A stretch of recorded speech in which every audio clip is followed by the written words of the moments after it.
Most time loop movies are puzzles. You solve them, you feel smart, and you move on. In 2009, a film came along that isn't a puzzle. It's a wound. It was called Triangle. On the surface, it looks like a generic slasher at sea. A group of friends, a capsized yacht, and a mysterious ocean liner that feels a bit too much like the Titanic's ghost. But Triangle isn't a slasher.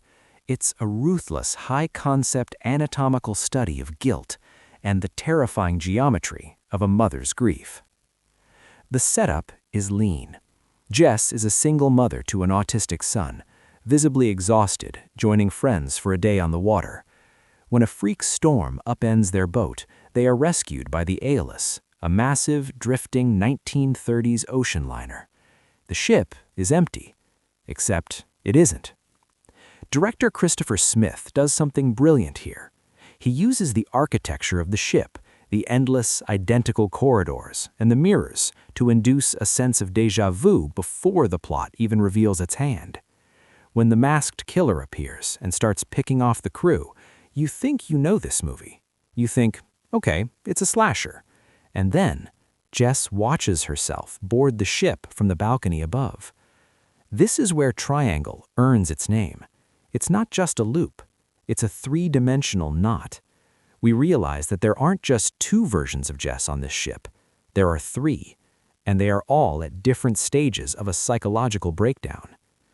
The movie tells you exactly what's happening, but it hides it in plain sight. The ship is named the Aeolus. In Greek mythology, Aeolus was the father of Sisyphus, the man condemned to roll a boulder up a hill for eternity, only for it to roll back down every time he nears the top. Most viewers focus on the how the loops connect, how the bodies pile up in that horrifying heap on the upper deck.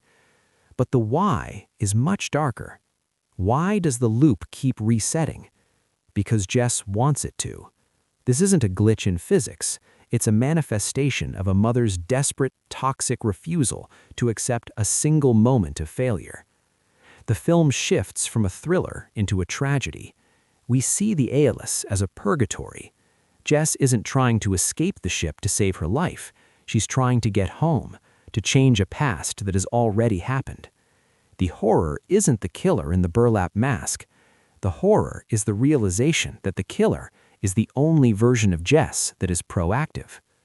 Triangle is a film that asks, if you were given a chance to fix your greatest mistake, how many times would you be willing to kill yourself to do it?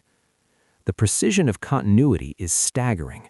Every bloodstain, every discarded gun, and every line of dialogue overheard in the background during the first act is accounted for in the third.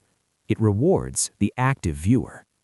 The final 10 minutes of Triangle provide one of the most chilling moments in the media.